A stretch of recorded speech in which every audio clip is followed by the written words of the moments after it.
Hello everyone, my name is Amando Visaris, or you guys know me by now as Emizilla, and it's been a long time since I've done a review, like a video review about a movie or something like that. And the fact that this is my first video on my second channel, which is titled Emizilla Productions. And the main reason why I want to create a second channel, or you guys want to know why I did it, well, you can just check it out in my description on my second channel so you guys know about what I mean by that. But anyway, so this video right now, I'm gonna do like a ranking of the Showa franchise. I mean, consider the fact that I have already done like a ranking video, like a ranking poll on my first channel. But right now, I'm gonna do something a little bit practical, like like trying to spill out my guts and why I rank these movies from worst to best. I know you guys are gonna get so pissed off and why I'm gonna rank these movies as low or high or whatever. Some people say they hate it, some people say they love it, but fuck it. This is my opinion, so you guys cannot do anything to me. So anyway, let's get this review started. So let's not waste any more time and dive right into it. Here we go.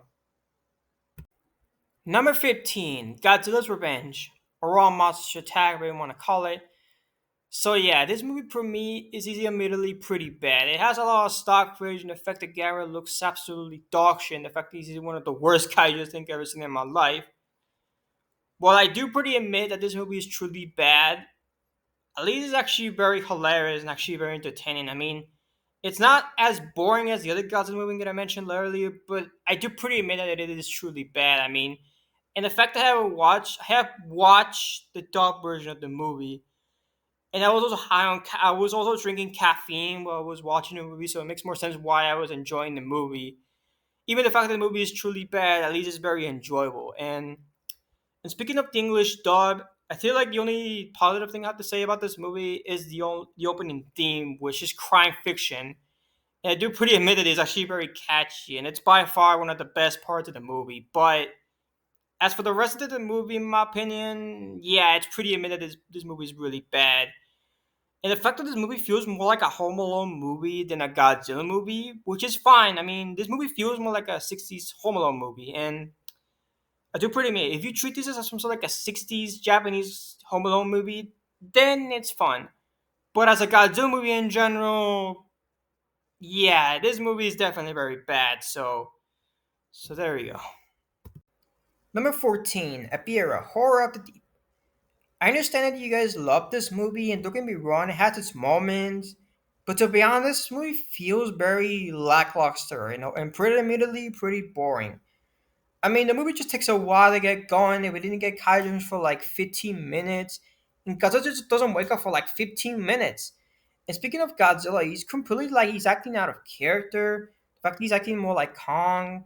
I understand that this movie is originally going to be a King Kong movie, but still, it just doesn't make any sense of why Godzilla is very attracted towards like Dio or the fact he's doing Kong trades for some reason. Moffat for me, despite the fact that she's in the movie, she doesn't really do anything that much. I mean, most of the movies she's just sleeping for the entire fucking movie. And over for the entire, and all the way to the end, she just basically just wake up and just rescue the people, and that's it. And Godzilla this did most of the work. As forever, in my opinion, he's kind of meh. In my opinion, I mean, he's not as bad as Gabra, but he's just kind of meh. In my opinion, he's only just a giant shrimp and nothing else. Well, don't get me wrong, the movie does have its action-packed moments, like when Godzilla fought Ebra, when he fought Mothra, when he fought the Red Bamboo, etc. But just because the movie has its moments doesn't mean the movie in general is good. Because the movie for me, it is pretty lackluster and really pretty overrated and boring in my opinion. So there you go. Up to the next one. Number 13, Godzilla vs. Megalon. I understand that this movie feels very infamous and cheesy due to the use of stock footage, has a lot of fight scenes, the characters, especially humans, are kind of forgettable. As for Godzilla himself, he's not as bad as Godzilla from Sonic Godzilla, but I really never liked how adorable he is in this movie. While the movie is pretty infamous, don't get me wrong, I do honestly enjoyed it. I like the kaijus themselves, and the fight scenes, while goofy, are actually enjoyable and entertaining. And especially do love the infamous dropkick sequence, and I do pretty admit that it's laughable since I laugh at that part, since it's cheesy, but I still love it. Over what the movie is cheesy and infamous, I do honestly like it, and it's better than the last ones, too, for sure. Number 12, Godzilla Raids Again. I understand that you guys love this movie, especially the fact that this movie kickstarted the kaiju battle craze. And don't get me wrong, this movie does have its moments, like when Godzilla fought in Gears on an island in Osaka, and when he fought the JSD up on an island at the end. And you guys may be wondering why I'm putting this movie low on the list. It's the fact that the story and the tone are kind of mediocre and all over the place.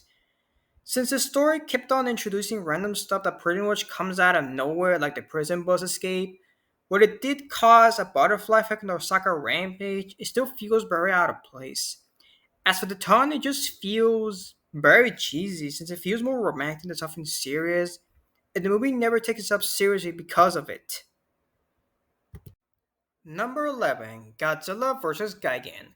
While the movie does have its peak moments, I really do like the inclusion of Gigan in this movie. I really like the bond between Godzilla and Geras, and the human characters are okay. But I do feel like the special effects aged the worst in this movie, especially that most of the effects are kind of cheesy and cheap, especially that the movie uses a bunch of stock footage. And despite that the King Ghidorah was in this movie, he doesn't feel like the same as the previous versions of the other show or the other films of the Showa era. Because unlike those films in the Showa, where he almost feels like he's high on caffeine while destroying shit, this movie in particular makes King Dora feel very static. It almost feels like he's kind of bored. He doesn't want to do anything in this movie. I mean, while the movie does have its peaks, sometimes the movie just like has one of the worst special effects in the movie, and sometimes the special effects just age kind of the worst in the movie. Well, it has a cool villain. I mean, while the movie has a cool villain, it just feels very cheesy and by far very cheap, in my opinion. So yeah. Number 10, Godzilla vs. Hedorah. This movie is easily by far one of the most weirdest and by far the most what the fuck Godzilla movie I think I ever seen. But the movie has its moments. I do like Hedorah. The movie sometimes introduces random and disturbing sequences like the weird anime scenes, or the sequence when people turn into bones when Hedorah intercepted them, or the infamous sequence when a guy's at the bar and then suddenly everyone's wearing a fish mask. Another sequence, it's the moment when Godzilla fucking flies. That moment is just truly Oscar-winningly great in my opinion. It's by far the most what the fuck Godzilla movie I think I've ever seen in my life. And well, in that moment when Godzilla flies, it definitely shows. And don't forget to mention that the movie is also sometimes very disgusting in my opinion. When I almost about to puke in one moment, like when Godzilla was like fighting Hedorah in one moment, and then Hedorah just picks him up and throws him in a pit, and he just straight up poops on Godzilla. It just that moment in particular is by far the most disgusting moments I think I've ever seen in my life. And I almost about to puke in that moment. No, seriously, I was about to puke when Pedro just shits on Godzilla. Oh boy, okay, let's get a move on. Number 9, Son of Godzilla. I understand that some of you guys, especially Brennan Tannen, hated this movie just because Manila is on screen, but I immediately love it. It does have its moments, and Manila is easily very adorable.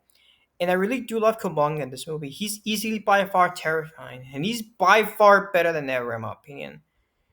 But the only thing that admittedly ruined the movie for me, it's not Manila, believe it or not, it's Godzilla himself. Because just look at his design. He looks fucking gnarly. Almost feels more like a Kermit the Frog than Godzilla. Because oh boy, my reaction when I saw Godzilla in this movie was like, oh Godzilla, what the hell happened to you? You're more hideous than Manila.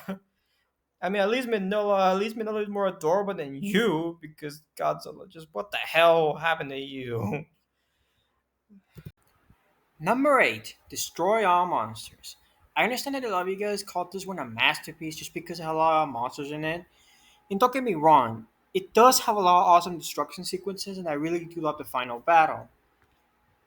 But the story and the characters are kind of lackluster. Since the story feels like a rehash on Invasion of Astro Monster, and the characters are kind of forgettable, and the Keylocks are pretty bland villains. They're not as memorable as the Exilians, and the fact that some of the kaijus didn't get so much screen time like Varan and Baragon.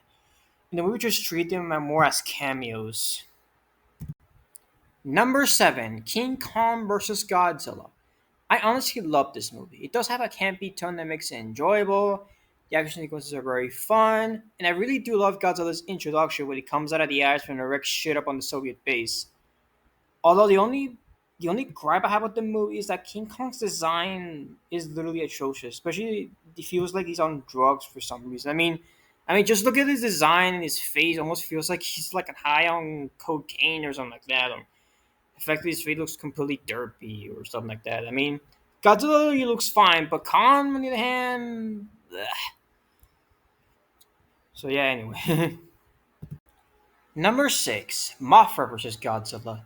Definitely by far the most well-known Godzilla film of the Showa era. It does have its peak, especially the fighting sequences, and both Godzilla and Mothra are great. And I also really love the frontier missile attack sequence. It's definitely the best part of the whole movie.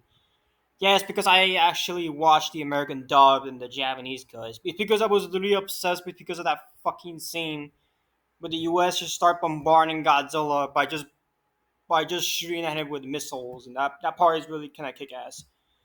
Although I do admit that the sequence that the children are trapped on the island, it does come out of nowhere from me. So yeah.